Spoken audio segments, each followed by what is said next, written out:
नमस्कार दोस्तों, स्वागत है आपका हमारे YouTube चैनल में। आज की इस वीडियो में हम संतान सप्तमी व्रत की कथा के बारे में जानेंगे।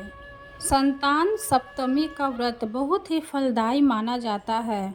यह व्रत बच्चों की भलाई और लंबी उम्र के लिए किया जाता है। इस दिन लोग माता पार्वती और शिव जी की पूजा करते हैं। आम तौर पर यह व्रत विवाहित महिलाएं संतान प्राप्ति के लिए रखती हैं। ऐसा माना जाता है कि इस व्रत को रखने से संतान से जुड़ी सभी समस्याएं दूर होती है। ऐसा कहा जाता है कि संतान सप्तमी का व्रत इसकी कथा के बिना अधूरा है, इसलिए इस शुभ अवसर पर इसकी कथा का पाठ अवश्य करें, जो इस प्रकार है। एक समय की बात है, महाराज युधिष्ठिर ने भगवान कृष्ण से कहा कि प्रभु, कोई ऐसा व्रत बतलाइए जिसके प्रभाव से संतान से जुड़ी सभी समस्याओं का निवारण हो जाए। यह सुनकर मुरलीधर ने कहा, मैं तुमको एक पौराणिक कथा को सुनाता हूँ, तुम ध्यानपूर्वक सुनो।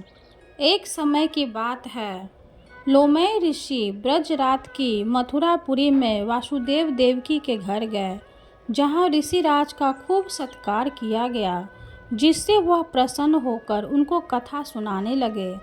कथा के कहते लोमस्य ने कहा कि हे देवकी, दुष्ट दुराचारी पापी कंस ने तुम्हारे कई पुत्र मार डाले हैं, जिसके कारण तुम्हारा मन अत्यंत दुखी है। इसी प्रकार राजा नहुष की पत्नी चंद्रमुखी भी दुखी रहा करती थी, किंतु उसने संतान सप्तमी का व्रत विधि पूर्वक और भाव के साथ किया, जिसके प्रभाव से उनको संतान का सुख प्राप्त हुआ। यह सुनकर देवकी ने हाथ जोड़कर मुनि से कहा, हे ऋषिराज, कृपया करके रानी चंद्रमुखी का संपूर्ण वेदांत तथा इस व्रत को विस्तार सहित मुझे बतलाइए, जिससे मैं भी इस दुख से छुटकारा पाऊँ। तब लोमय ऋषि ने कहा, हे देवकी, अयोध्या के राजा नहुष थे। उनकी पत्नी चंद्रमुखी अत्यंत सुंदर थी। उनके नगर में विष्णुगुप्त नाम का एक ब्राह्मण रहता था।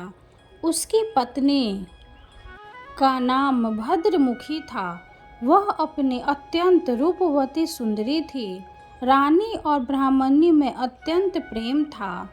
एक दिन वे दोनों सरयू नदी में स्नान करने के लिए गए।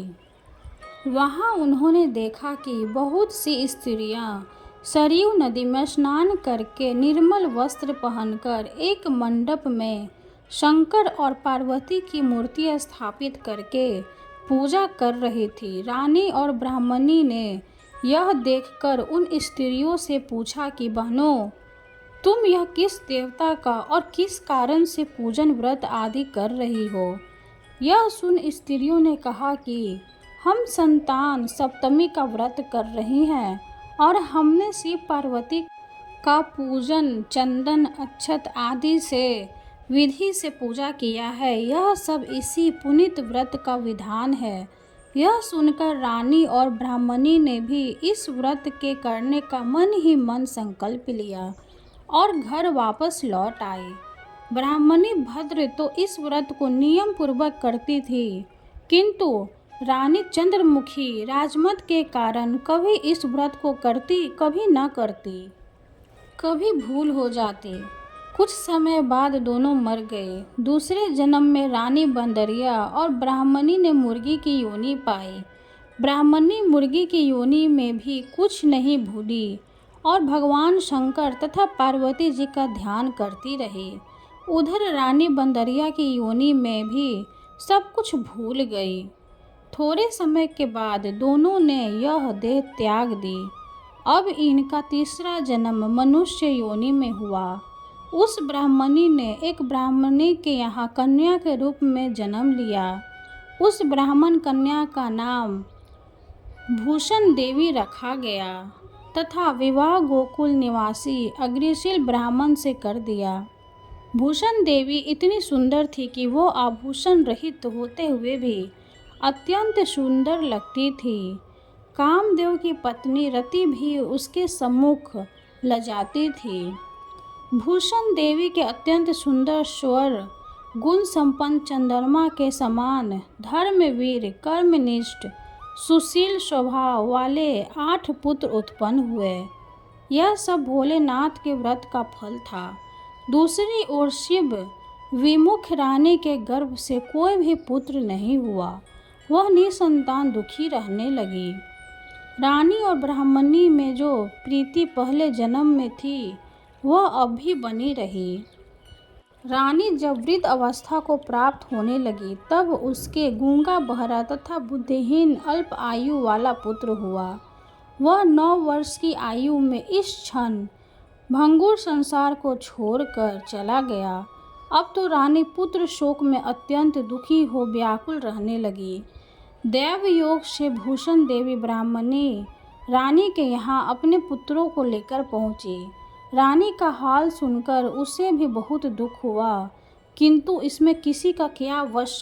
कर्म और प्रलोभ के लिखे को स्वयं ब्रह्मा भी मिटा नहीं सकते।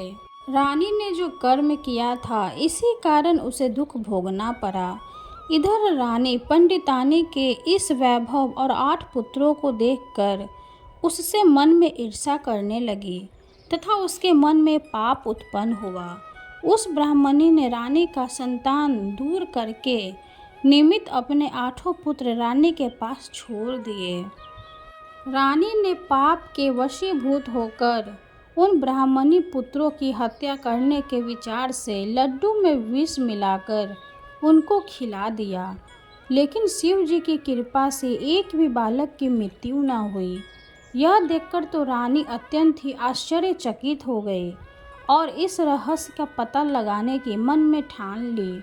भगवान की पूजा से निवृत्त होकर जब भूषण देवी आई तो रानी ने उससे कहा कि मैंने तेरे पुत्रों को मारने के लिए इनको जहर मिलाकर लड्डू खिला दिया, किंतु इनमें से एक भी नहीं मरा। तूने कौन सा दान पुण्य व्रत किया है जिसके कारण तेरे यह पुत्र नहीं मरे और तू नित्य नए सुख भोग रही है? तेरा बड़ा सौभाग्य है। इनका भेद तू मुझसे निष्कपट होकर समझा। मैं तेरी बड़ी ऋणी रहूंगी। रानी के ऐसे दीन वचन सुनकर भूषण ब्राह्मणी कहने लगी, सुनो, तुमको 3 जन्म का हाल कहती हूँ, सो ध्यान पूर्वक सुनना। पहले जन्म में तुम राजा नहुष की पत्नी थी और तुम्हारा नाम चंद्रमुखी था। मेरा भद्रमुखी था और ब्राह्मणी थी। तुम अयोध्या में रहते थे और मेरी तुम्हारी बड़ी प्रीति थी। एक दिन तुम दोनों सरयू नदी में स्नान करने गई और दूसरी स्त्रियों को संतान सप्तमी का उपवास, शिव जी का पूजन अर्चन करते देखकर हमने इस उत्तम व्रत को करने की प्रतिज्ञा की थी, किंतु तुम सब भूल गई और झूठ बोलने का दोष तुमको लगा, जिसे तू आज भी भोग रही है। मैंने इस व्रत को आचार विचार सहित नियम पूर्वक सदैव किया और आज भी करती हूँ। दूसरे जन्म में तुमने बंदरिया का जन्म लिया था, मुझे मुर्गी की योनि मिली। भगवान शंकर की कृपा से इस व्रत के प्रभाव तथा भगवान को इस जन्म में भी न भूली और निरंतर उस व्रत को नियमानुसार करती रही। तुम अपने बंदरिया के जन्म में भी भूल गई। मैं तो समझती हूँ कि तुम्हारे ऊपर यह तो भारी संकट है, उसका एकमात्र यही कारण है और दूसरा कोई इसका कारण नहीं हो सकता है। इसलिए मैं तो कहती हूँ कि आप अब भी संतान सप्तमी के व्रत को विधि सहित करिए, जिससे तुम्हारा यह संकट दूर हो जाए। लोमश ऋषि ने कहा, देवकी भूषण ब्राह्मणी के मुख से अपने पूर्व जन्म की कथा तथा संकल्प इत्यादि सुनकर रानी को पुरानी बातें याद आ गई और पश्चाताप करने लगी तथा भूषण ब्राह्मणी के चरणों में पड़कर क्षमा याचना करने लगी और भगवान शंकर पार्वती जी की अपार महिमा के गीत गाने लगी। उस दिन से रानी ने नियमानुसार संतान सप्तमी का व्रत किया, जिसके प्रभाव से रानी को संतान सुख भी मिला तथा संपूर्ण सुख भोग कर रानी शिवलोक को गई। भगवान शंकर के व्रत का ऐसा प्रभाव है कि पथभ्रष्ट मनुष्य भी अपने पथ पर अग्रसर हो जाता है और अनंत ऐश्वर्य भोगकर मोक्ष पाता है। लोमश ऋषि ने फिर कहा कि देवकी, इसलिए मैं तुमसे भी कहता हूँ कि तुम भी इस व्रत को करने का संकल्प अपने मन में करो और तुमको भी संतान सुख मिलेगा। इतनी कथा सुनकर देवकी हाथ जोड़कर लोमश ऋषि से पूछने लगी, हे ऋषिराज, मैं इस पुनीत उपवास को अवश्य करूंगी, किंतु आप इस कल्याणकारी एवं संतान सुख देने वाले उपवास का विधान, नियम, विधि आदि विस्तार से समझाइए। यह सुनकर ऋषि बोले, हे देवकी, यह पुनीत उपवास भादों के महीने में शुक्ल पक्ष की 10वीं के दिन किया जाता है। उस दिन ब्रह्म मुहूर्त में उठकर किसी नदी अथवा कुएं के पवित्र जल में स्नान करके निर्मल वस्त्र पहनने चाहिए। श्री शंकर भगवान तथा जगदम्बा पार्वती जी की मूर्ति की स्थापना करें। इन प्रतिमाओं के सम्मुख सोने चांदी के तारों का अथवा रेशम का एक गंडा बनावे। उस गंडे में 7 गांठें लगानी चाहिए। इस गंडे को धूप दीप अष्टगंध से पूजा करके अपने में बांधे और भगवान शंकर से अपनी कामना सफल होने की प्रार्थना करे। तदंतर 7 पुआ बनाकर भगवान का भोग लगावे और साथ ही पुत्रे एवं यथाशक्ति सोने अथवा चांदी की अंगूठी बनवाकर इन सब को एक तांबे के पात्र में रखकर और उनका विधि से पूजन करके किसी सदाचारी धर्मनिष्ठ सत्पात्र ब्राह्मण को दान देवे। उसके पश्चात 7 पुआ स्वयं प्रसाद के रूप में ग्रहण करें। इस प्रकार इस व्रत का पारण करना चाहिए। प्रति माल शुक्ल पक्ष की 7वीं के दिन, हे देवकी, इस व्रत को इस प्रकार नियम पूर्वक से समस्त पाप नष्ट होते हैं और भाग्यशाली संतान उत्पन्न होती है तथा अंत में शिवलोक की प्राप्ति होती है। हे देवकी, मैंने तुमको संतान सप्तमी का व्रत संपूर्ण विधि विस्तार सहित वर्णन किया। उसको अब तुम विधि पूर्वक करो, जिससे तुमको उत्तम संतान प्राप्त होगी। इतनी कथा कहकर भगवान आनंद कंद श्री कृष्ण ने धर्मावतार युधिष्ठिर से कहा कि श्री लोमन ऋषि इस प्रकार हमारी माता को शिक्षा देकर चले गए। ऋषि की कथा अनुसार हमारी माता देवकी ने इस व्रत को नियमानुसार किया, जिसके प्रभाव से हम उत्पन्न हुए। यह व्रत विशेष रूप से स्त्रियों के लिए कल्याणकारी है, परंतु पुरुषों को भी समान रूप से कल्याणदायक है।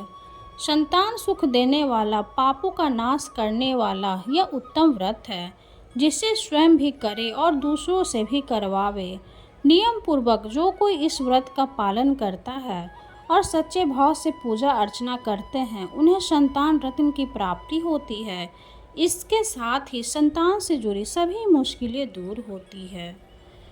कथा समाप्त हुई।